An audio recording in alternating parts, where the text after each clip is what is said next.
Well, I first wanted to be a sister when I was in the 5th grade because I loved the sister who taught me. She was a wonderful person who taught me life is about loving God and loving other people. I met one of them, the Sister of Providence.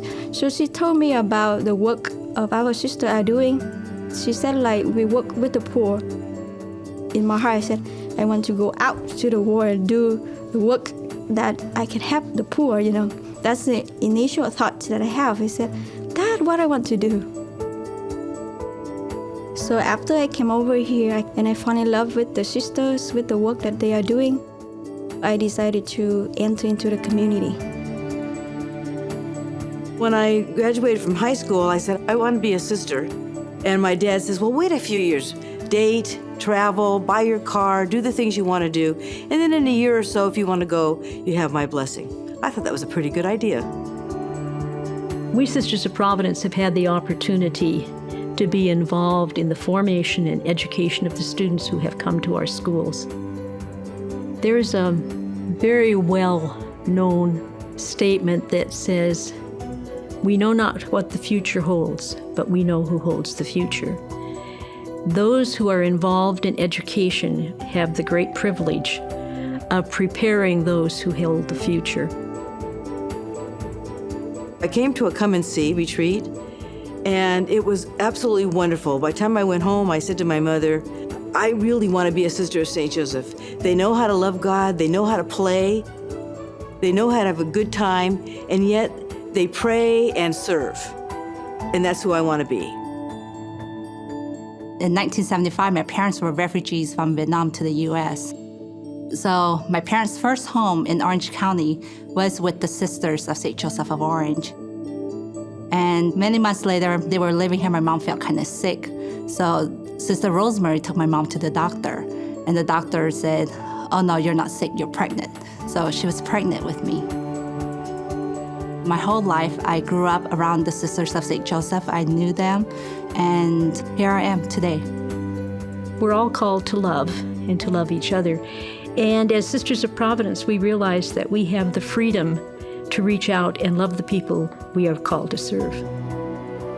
The beauty of it is both communities, while they have different charisms, a different lens on the gospel, they both have the same heart.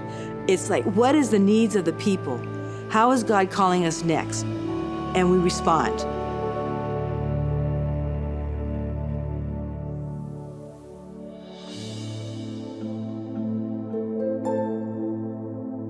Sisters of St. Joseph of Orange belong to a worldwide family of Sisters of St. Joseph that trace their beginnings to the 17th century in France.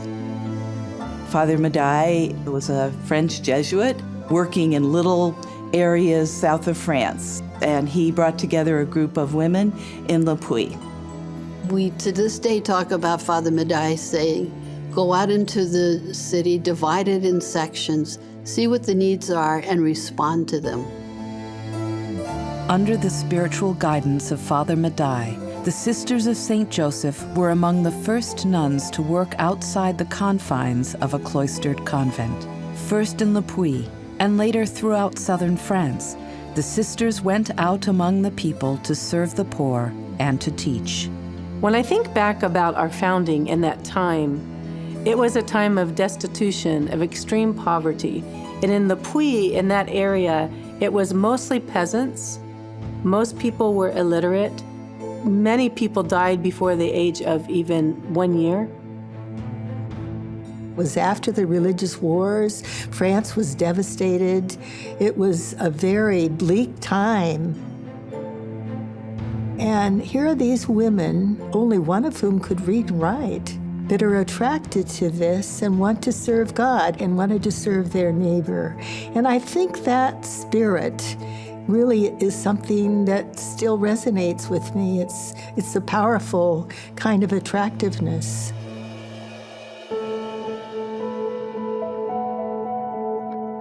As the Sisters of Providence began in Montreal in the middle 1800s, prior to that, our foundress, Emily Tavernier Gamelin, was a woman who grew up in Montreal and had some sorrows in her life early on. She was quite young, about 5 years old, when her mother died. She had really developed within herself, even before her mother died, attention to the poor and people that would come to the door. Emily is the one from whom we draw the inspiration and the spirit. She's the one who was given the charism, the gift that we as Sisters of Providence would bring to the church. Emily and Jean-Baptiste Gamelin exchanged wedding vows in Montreal's original Notre Dame church. Their 3 sons were baptized there. But later, as a grand neo-Gothic cathedral replaced the modest church, Emily's joy transformed into mourning and pain. The deaths of her husband and all 3 of her young sons, all in 5 years' time, plunged her into aching, overwhelming grief. Emily suffered great losses in her life. And in going to her spiritual director, he gave her a picture of Mary, the Blessed Mother, at the foot of the cross. Our Mother of Sorrows is an example for us of someone who has suffered deeply, but turns that suffering from inward, deliberating on oneself, to how can one reach out to others. And so that's what Emily did. The love that she had for the children and her husband then became a love for all the other people that were needy. And in those people, she saw Jesus. She saw that she was helping to care for Jesus himself as she cared for the poor.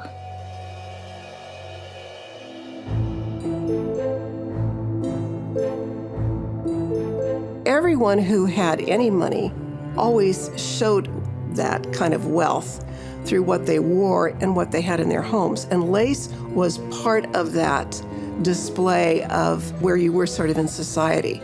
So the lace, of course, was not enjoyed by those of the peasant class. It was enjoyed by the upper class. And that's become a part of our congregational history, because as those 6 women began our congregation, one of the ways they helped support themselves was through lace making. They would gather around with a bulb, with a candle, and they would do lace in order to help make ends meet.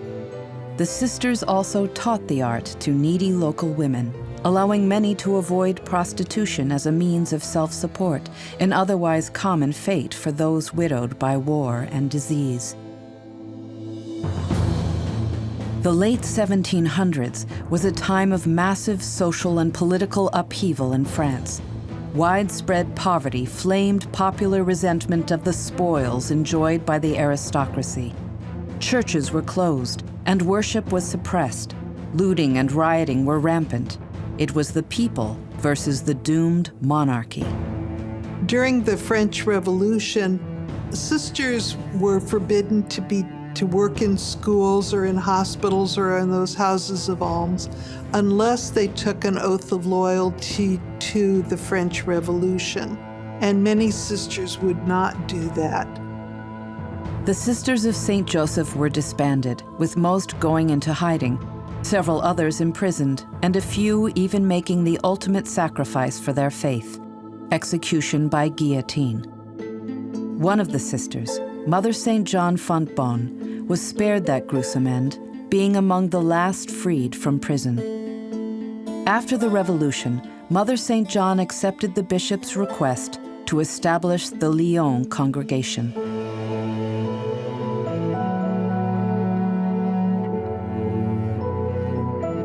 Before becoming a woman religious, Emily Gamelin immersed herself in working with the Ladies of Charity, serving the poor of Montreal. Her care of the poor as a laywoman is what we treasure today, because we have most of our ministries are carried out by very dedicated lay people, along with Sisters of Providence.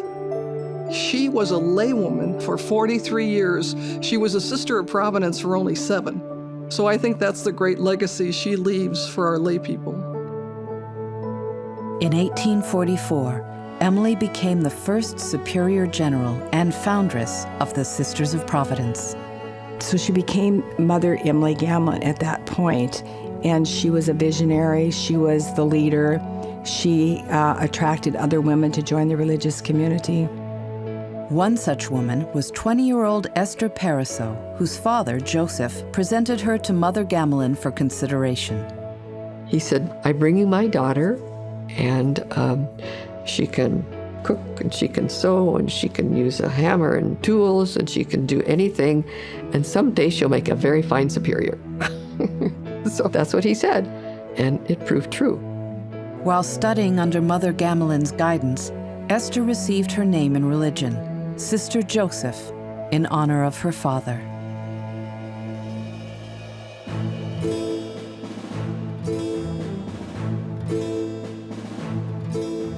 The Sisters of St. Joseph came to the United States through St. Louis. So it was the Sisters of St. Joseph of Carondelet. And out of that, we have this marvelous tree. The sisters established congregations and began serving new neighbors from New York to Minnesota and in a town just outside Chicago. LaGrange, Illinois was the congregational home of a young Mother Bernard Gamelin, who originally hailed from Kansas. In 1912, Mother Bernard and 7 sisters answered the call to venture west, to the wilds of California, to begin the legacy of the Sisters of St. Joseph of Orange. The group had been told that the boomtown of Sacramento was their destination, but in truth, it was Eureka, a remote logging town on California's northern coast. Following Mother Bernard's example, the sisters responded quickly to the needs of their new neighbors with a spirit of bold faith, foresight, and flexibility. About a month after arriving, the sisters opened the first school in Eureka, and soon thereafter, the Nazareth Academy.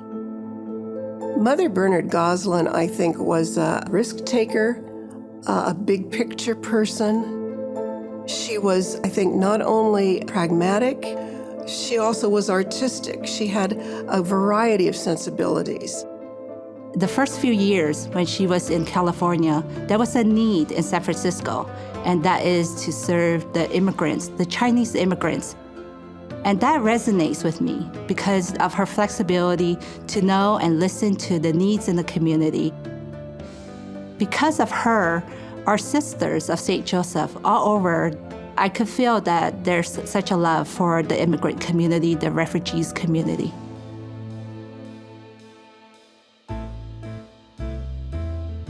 We had a car, Sisters of St. Joseph in Eureka had a car, which was pretty unusual. And we have a picture of our sisters with little medical bags and masks. The 1918 flu pandemic was one of the world's worst disease outbreaks, killing more than 50 million people. Despite having only the most rudimentary healthcare training, the sisters compassionately tended to the sick as best they could, often using their Maxwell touring car to make house calls. Sisters weren't supposed to have cars. So Mother Bernard says, that's okay, we'll have a car, we'll keep it in the garage, and when we need to go out and do the ministry, because in Eureka there's not public transportation, we'll use the car. And if the bishop doesn't like it, well, we'll ask forgiveness.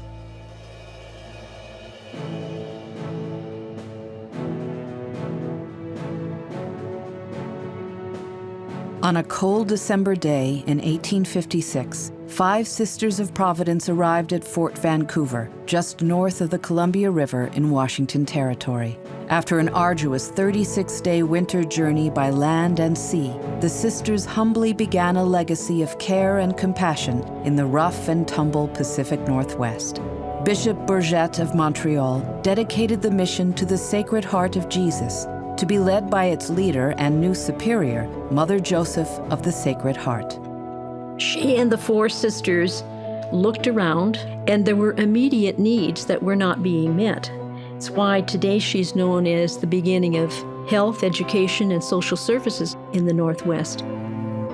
The women had virtually no resources, save their deep faith and determination to bring Christ into every life. Local cultures and customs were foreign, as was the language to most of them. Their first so-called convent was the attic of the local bishop's house. Despite the primitive conditions and challenging hardships, the sisters would not be deterred. They quickly opened the territory's first school, then the Northwest's first permanent hospital. I think the word I would think of is imagination. They were able to imagine children who could have education, patients who could have care, And I think that's what really provided a strong foundation for our community. The ministries began very quickly. Mother Joseph was a very determined, tenacious woman, and it wasn't long before she was on the Columbia River on horseback, going to the mines to get money to serve these ministries. The sisters spent weeks traversing hundreds of miles on what they called begging tours, where they pleaded with prospectors for donations of gold flecks and small nuggets to help fund their work, especially building construction. One of the things that I love about Mother Joseph was she never gave up, no matter what. And then she's funny too, I love her. She knows that she's not beautiful. And then among the group, there was one sister is beautiful. So she sent that sister to the begging tour. She said, because you're beautiful, you should go. You go, and you beg. And then they gave money to the sisters. Mother Joseph was a builder, grew up at the knee of her father, who was a carpenter, and so she knew how to do all kinds of things that maybe we don't ordinarily associate with women. She knew wood very, very well. She knew the quality of wood, what each tree could actually produce. And I often think of her seeing that in people. Across Mother Joseph's 46-year ministry, more than 30 schools, hospitals, orphanages, and homes were founded, including the venerable Providence Academy in Vancouver. Originally a girls' boarding school, the academy was built under the watchful eye of its architect, Mother Joseph herself. And to look at that structure, it really takes you back to Montreal, because those porches and the whole architecture was Mother Joseph's remembrance of her upbringing in Montreal.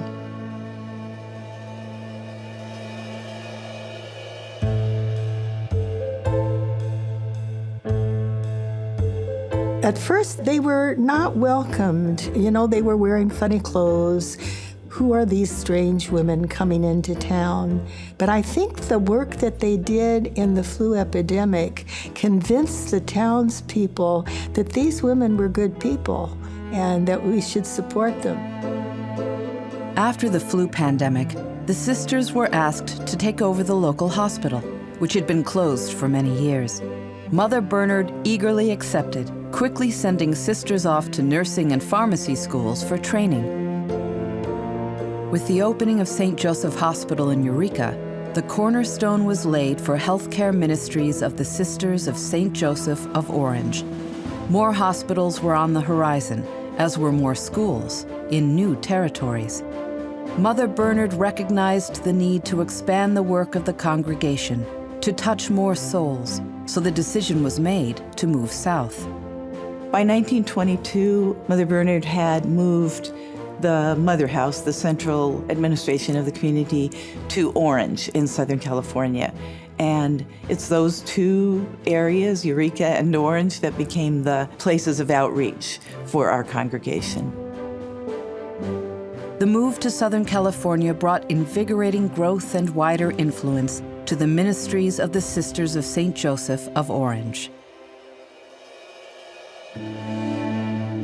5 came from Montreal, 8 from LaGrange, and against all odds, those pioneering nuns were instrumental in shaping healthcare, education, and social services in the West. In the ensuing years, hundreds of Sisters of Providence and Sisters of St. Joseph of Orange have humbly continued their missions to serve the poor and vulnerable, to serve their neighbors both here and abroad. The Sisters of St. Joseph and the Sisters of Providence have so much in common in terms of our heritage. So many similarities, their travels, their commitment to the poor, not knowing exactly what they were going to do, and ended up, starting schools and hospitals. There's so much common ground. It's deep and it's wide, and it's a place where I think we can flourish. I think trust in God's providence is the deepest legacy. Even though times are very difficult, if we are true to our service to the poor, God will continue to bless us. That whole continuum of care, we have the ability to make that happen. in very unique and beautiful ways all across the western part of our country. It's ours to do, and we need to do it because that's what we came together to do. We don't know what we might be doing in the future together, that we're willing to come together as a new organization and explore that together. To me, that's really quite an amazing possibility. The lace isn't finished, it continues, and each of us are those threads. Each of us help create that beautiful tapestry of life with our lives and within Providence St. Joseph Health.